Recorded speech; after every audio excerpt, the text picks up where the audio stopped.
Un migrant, pour moi, c'est quelqu'un qui il va en terrain inconnu. Ce qu'il est en train de vivre, c'est le présent.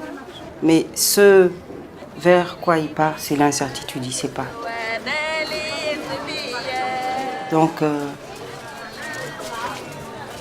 il doit être assez fort. Il faut compter sur soi-même. Il faut être préparé à tout. Il faut avoir un objectif.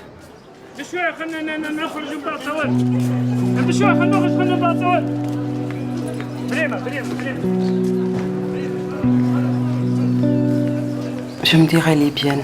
J'ai pas la nationalité libyenne, j'ai pas le papier et tout, mais c'est le pays que j'ai connu. C'est là-bas que j'ai commencé l'école, que j'ai commencé à travailler.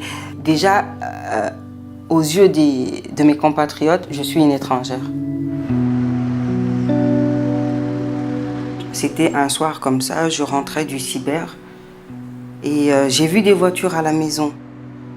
Il y a un monsieur, il était le plus âgé, et il a dit votre mère est partie. Voilà. Là, c'était un choc. Elle avait un cancer de sein et tout. Le plus douloureux encore, c'est que mon père n'était pas avec nous.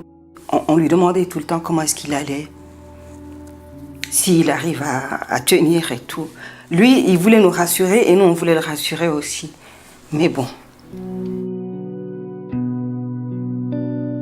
Et il est parti, mais en route, la voiture a fait un accident et puis il est décédé aussi.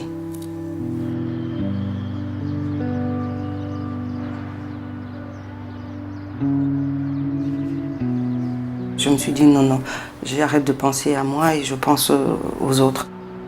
Je faisais de l'aide à domicile. Je faisais des petites formations pour l'enseignement et c'était la maternelle. J'ai continué jusqu'à ce que la révolution vienne interrompre tout ça. Ils venaient déjà en bande et ils venaient armés. Aujourd'hui, on va fermer, mais bon, on ne sait pas un autre jour s'ils viennent à plusieurs et tout. Parce que déjà, la première fois, c'était quelqu'un qui avait essayé de cambrioler. Ça, c'était 2 personnes. Et puis après, c'était un groupe. Et on ne savait pas quelle ampleur ça allait prendre.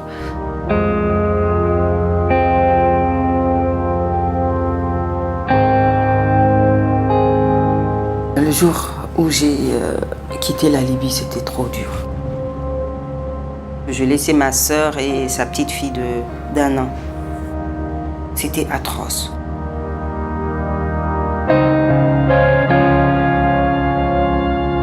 Je voyais les bâtiments, je voyais des voitures calcinées.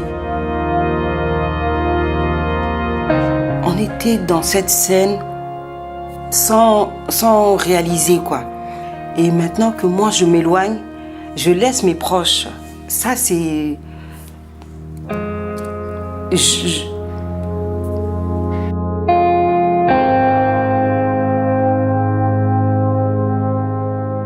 Mais je me rappelle quand je suis arrivée à Tunis, j'avais peur tout le temps. La nuit, je faisais des cauchemars. Et franchement, je ne savais même pas où aller. Donc, j'ai commencé à faire une formation en commerce international. Et maintenant, je dois refaire mon passeport, qui est biométrique. Donc, il faut que je me rende en Guinée d'abord. Donc, je pars en terrain inconnu chez moi.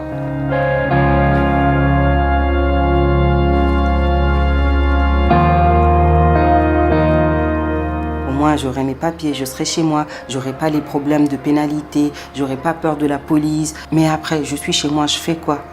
Qui va s'occuper de moi? Qui va me donner à manger? Qui va me faire? Qui va me trouver du travail? Qui va? C'est moi-même qui dois le faire. Ça doit venir de moi.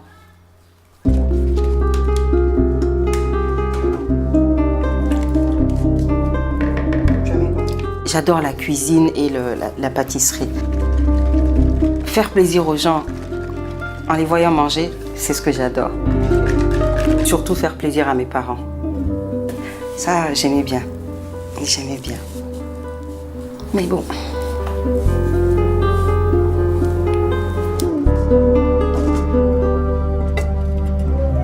Donc moi, j'aimerais bien ouvrir un restaurant.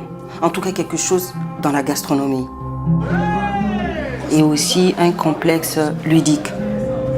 Parce que quand j'étais en Libye, les jeunes devenaient de plus en plus agressifs parce qu'au fond, ils n'étaient pas épanouis. Donc j'aimerais bien donner ce sourire, ce plaisir, cette joie aux enfants, créant un centre ludique. Donc tu manges, tu as le ventre bien rempli et tu viens t'amuser. Ouais, ça j'aimerais bien.